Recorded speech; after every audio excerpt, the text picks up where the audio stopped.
है ना वो। राजा कार्तवीर्य ने 10,000 वर्षों तक दुष्कर तपस्या करके भगवान दत्तात्रेय की आराधना की।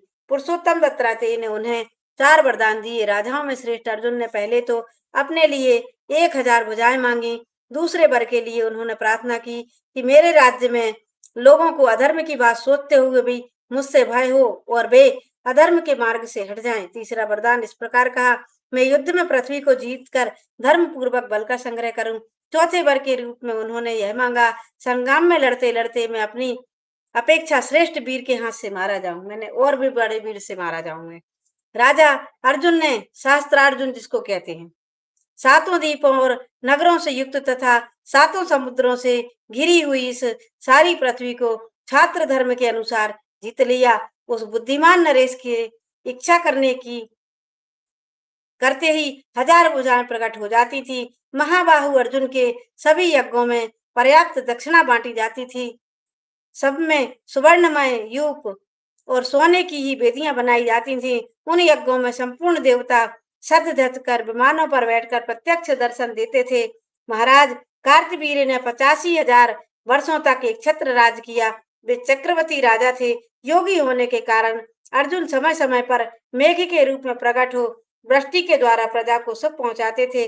प्रत्यंचा के आघात से उनकी भुजाओं की त्वचा कठोर हो गई थी। जब वे अपनी हजारों भुजाओं के साथ संग्राम में खड़े होते थे, उस समय सहस्त्रों किरणों से सुशोभित शरतकालीन सूर्य के समान तेजस्वी जान पड़ते थे। परम कांतिमान महाराज अर्जुन माहिष्मतिपुरी में निवास करते थे और वर्षा काल में समुद्र का वेग रोक देते थे। उनकी हजारों भुजाओं के आलिंगन से समुद्र क्षुब्ध उठता था। उस समय पातालवासी महान असुर लुक छिपकर निश्चेत की जाते थे। एक बार की बात है, वे 5 बाणों से अभिमानी रावण को सेना सहित मूर्छित करके माहिष्मती नगरी ले आए। माहिष्मती, राधे राधे रीता जी, माहिष्मती नगरी अर्थात जो आज का महेश्वर है, वो महेश्वर जो इंदौर के पास महेश्वर है, वो वहां जहाँ नर्मदा मैया बहती हैं, वहां ले जाकर उन्होंने रावण को कैद में डाल दिया। देखो रावण को लंका से कहाँ लाया, मध्य प्रदेश के माहिष्मती में। राजन मेरी बात मानकर उन्होंने मेरे पौत्र को छोड़ दिया और तब से मित्रता कर ली, किंतु विधाता का बल और पराक्रम अद्भुत है, जिसके प्रभाव से भृगुनंदन परशुराम जी ने राजा कार्तवीर्य को हजारों भुजाओं को सोने के तालवन की भांति संग्राम में काट डाला। कार्तवीर अर्जुन के 100 पुत्र थे, किंतु उनमें 5 महारथी, अस्त्र विद्या में निपुण, बलवान, सूर, धर्मात्मा। राधे राधे दीदी, राधे राधे। आप सुनिए लाइव, और जो ये लगा है आप ऑर्डर भी कर सकते हो। आप लोग इसको जो लगा है ना, ये सनस्क्रीन लगी है, इसको आप लोग ऑर्डर कर सकते हैं। धर्मात्मा और महान व्रत का पालन करने वाले थे। उनके नाम थे सूरसेन, सूर, धृष्ट, कृष्ण और जयध्वज। जयध्वज का पुत्र महाबली। तालजंग हुआ, तालजंग के 100 पुत्र हुए, जिनकी तालजंग के नाम से ही प्रसिद्ध हुई। उन हय्यई वंशीय राजाओं के 5 कुल हुए, वीरतिहोत्र, भोज, अवंती, तुंडेकर और विक्रांत। ये सब के सब तालजंगी कहलाए। वीरतिहोत्र का पुत्र अनंत हुआ, जो बड़ा पराक्रमी था। उसके दुर्जय नामक पुत्र हुआ, जो शत्रुओं का संहार करने वाला था।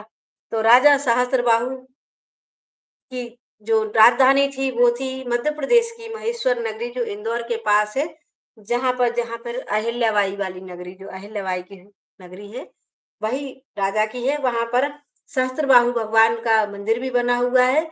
वो सहस्त्रबाहु ने नर्मदा के वेग को अपने 1000 हाथों से रोक लिया था। तो जब कभी महेश्वर जाएंगे तो आप ऊपर की तरफ जाएंगे तो वहां पर सहस्त्रधारा नर्मदा जी की आपको सहस्त्र दिख जाएंगी, जहां पर भगवान सहस्त्रबाहु यानी वीर सहस्त्रबाहु ने नर्मदा के वेग को रोका था। उन्होंने कहा था नहीं, रोक लूंगा मैं। तो नर्मदा फिर उनके हाथों में से निकल करके, 1000 हाथों में से निकल निकल के ये महेश्वर तरफ आई थी। तो अगर आप लोग कभी मध्य प्रदेश आए तो मध्य प्रदेश में महेश्वर भी जाएं, सहस्त्रबाहु का मंदिर भी जाइए और सहस्त्र धारा भी देख कर आइए। ओंकारेश्वर भी वही है, ज्यादा दूर नहीं है वहां से, है ना, क्योंकि महेश्वर आ गए तो फिर तो अगर आप लोग एमपी आए तो महेश्वर, ओंकारेश्वर, महाकालेश्वर, ये 3 नगरों को जरूर देखें। राधे राधे, राधे राधे, है ना। तो ये थी भगवान सहस्त्रबाहु की कथा। अरे अरे